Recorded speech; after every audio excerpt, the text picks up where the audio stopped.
अब देखो गैंग्रीन देखते हैं, ठीक है। देखो गैंग्रीन कोई भी नया टाइप ऑफ नेक्रोसिस नहीं है, ये स्पेशल टाइप ऑफ लिक्विफेक्टिव नेक्रोसिस है और कोगुलेटिव नेक्रोसिस है, ठीक है, ध्यान रखना। चलिए अब देखो गैंग्रीन में होता क्या है, देखो ब्लड वेसल ओक्लूड कर जाती हैं, मतलब ऑब्स्ट्रक्शन हो जाता है, जिसकी वजह से होता क्या है, ब्लड सप्लाई किसी भी ऑर्गन पर रिड्यूस हो जाती है, ठीक है। अब अगर ब्लड वेसल ही ओक्लूड कर जाएंगी तो ब्लड सप्लाई तो रिड्यूस हो ही जाएगी, ठीक है, जिसकी वजह से क्या होता है, ब्लैकिश डिस्कलरेशन ऑफ ऑर्गन हो जाता है। मतलब ब्लड वेसल ओक्लूड करी, ब्लड सप्लाई रिड्यूस हो गई, जिसकी वजह से ऑर्गन, जिस ऑर्गन पे भी ब्लड सप्लाई रिड्यूस हुई है वो काला पड़ने लगता है, ठीक है, जिसको डॉक्टर की लैंग्वेज में आप कह रहे हो ब्लैकिश डिस्कलरेशन ऑफ ऑर्गन, ठीक है। और क्या होता है, फाउल स्मेलिंग देखने को मिलती है, ठीक है। अगर किसी को गैंग्रीन हुआ है और वो आपकी क्लिनिक पर आया है तो एक तो ब्लैकिश डिस्कलरेशन मिलेगा प्लस फाउल इमेज, मतलब गंदी स्मेल देखने को मिलेगी, ठीक है। तो ये गैंग्रीन का इंट्रोडक्शन है, ठीक है। चलिए आगे देखते हैं। देखो most common in lower limbs, ठीक है। देखो गैंग्रीन जो है वो ज़्यादातर लोअर लिम्स में होती है, मतलब पैरों में होती है, ठीक है। चलिए अब देखो गैंग्रीन जो है वो दो तरीके की होती है, एक होती है ड्राई गैंग्रीन और एक होती है वेट गैंग्रीन, ठीक है।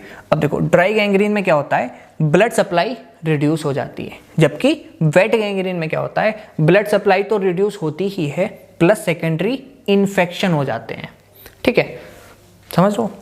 तो ड्राई गैंग्रीन में सिर्फ और सिर्फ ब्लड सप्लाई रिड्यूस होगी, वेट गैंग्रीन में इन्फेक्शंस भी हो जाएंगे साथ में, ठीक है, ध्यान रखना। चलिए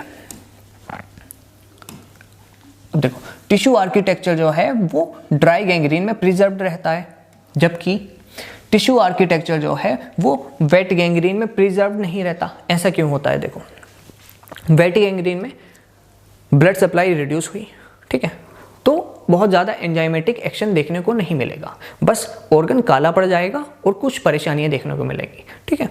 तो इसलिए इसका टिश्यू आर्किटेक्चर प्रिजर्व रहेगा। जबकि वेट गैंग्रीन में ब्लड सप्लाई रिड्यूस हुई, तभी इन्फेक्शन हो गए। अब इन्फेक्शन हो गए तो बैक्टीरिया होगा, बैक्टीरिया क्या करेगा, बहुत ज़्यादा एंजाइमेटिक एक्शन करेगा, टॉक्सिन से रिलीज करेगा, ठीक है। मतलब एंजाइमेटिक एक्शन जो है वेट गैंग्रीन में बहुत ज़्यादा होंगे, इसलिए जो टिश्यू आर्किटेक्चर है वो प्रिजर्व नहीं रहेगा, ठीक है।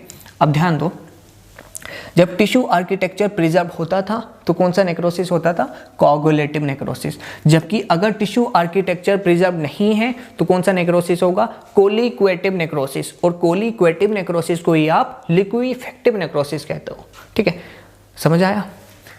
तो आपको यहाँ से समझ आ गया होगा कि गैंग्रीन जो है वो कोई भी नया टाइप ऑफ नेक्रोसिस नहीं है। अगर ड्राई गैंग्रीन है तो वो special type of coagulative necrosis है, अगर वेट गैंग्रीन है तो वो स्पेशल टाइप ऑफ लिक्विफेक्टिव नेक्रोसिस है, ठीक है। चलिए आगे चलते हैं। अब देखो यहाँ पर लाइन ऑफ डिमार्केशन प्रेजेंट होगी, जबकि यहाँ पर लाइन ऑफ डिमार्केशन प्रेजेंट नहीं होगी। ऐसा क्यों, देखो अगर वेट गैंग्रीन है तो कोई भी इन्फेक्शन नहीं होगा और आपको क्लियरली पता चल जाएगा कि यहाँ तक ऑर्गन सड़ चुका है, आप इसको काट के फेंक सकते हो। लेकिन वेट गैंग्रीन में ब्लड सप्लाई रिड्यूस हुई प्लस इन्फेक्शन हो गए। अब इन्फेक्शन तो कहीं से कहीं तक जा सकता है, इसलिए आप मतलब लाइन ऑफ डिमार्केशन तय नहीं कर सकते कि आप इतना ऑर्गन काट दो, ठीक है, समझ लो ना। चलिए आगे चलते हैं।